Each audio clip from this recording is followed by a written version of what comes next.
I'm Natalia Bonner. Welcome back. Of course, you always know I'm happy to be here and share another fun video sharing some machine quilting. So today I'm going to be quilting this fun, kind of simple sashing design.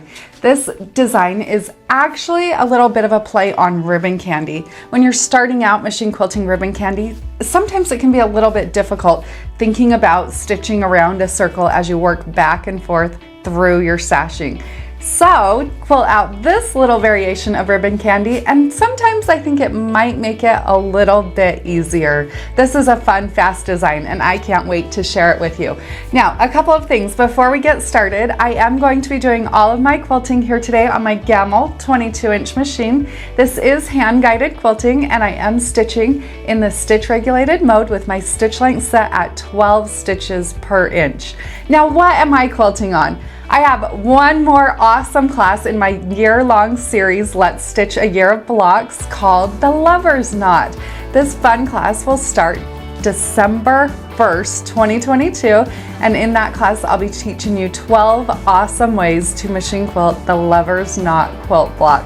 So you can find all the details for this class over on my website, peaceandquilt.com. But for now, let's get stitching.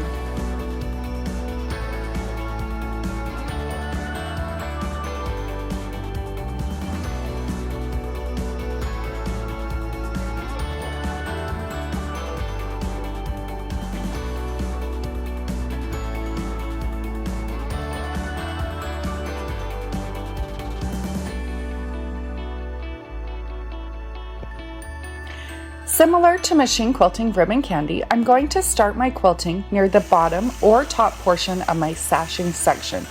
I'll stitch a nice little curve. Then from there, I'm stitching a line to the opposite side of my sashing. At that point, I'm going to stitch a circle. Now notice as I stitch my circle, I will actually go around the top side and the bottom side of those circles twice. At that point, I'm going to work my way back and forth across my sashing, filling in with circles on both sides.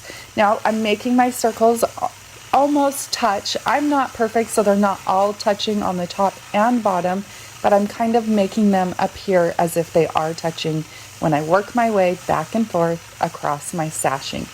Now, you'll notice here that I'm getting to the point where I've already stitched a straight line. Why did I stitch that straight line there? Well, I am quilting here on a panel. This isn't actually a pieced quilt. So I'm giving it kind of the illusion that it is a pieced quilt. By having that straight line there, it's working as if it were a seam. Now I'm going to stop quilting at this point and now stitch in the opposite direction. So at this point, I'm going to stop, actually cut my threads, and I'm going to start quilting that same design going through my sashing, now vertical. So I am going to break this down into sections. I want my vertical sections here to look like they're continuous, like they're going all the way through my quilt, but I will have to break them up into pieces. So let's quilt in the opposite direction, filling in this next piece of my sashing with those lines, working back and forth, quilting some circles. Now, because I do want my sashing to have kind of that woven or pieced look, once I finish this section, then I'm going to travel back down. I'll actually stop, cut my threads, and continue on. Next, I'll stitch my next section of horizontal sashing. Now, because I do like to quilt my quilts going left to right, working top to bottom, then a quilt like this, I'll quilt around my first block, then I'll quilt on my block, then from there I'll work to my sashing. It's a way for me, personally, you don't have to do this, but it's a way for me to break up designs, working back and forth between my sashing and my block designs. I hope you all found just a bit of inspiration from this fun sashing design.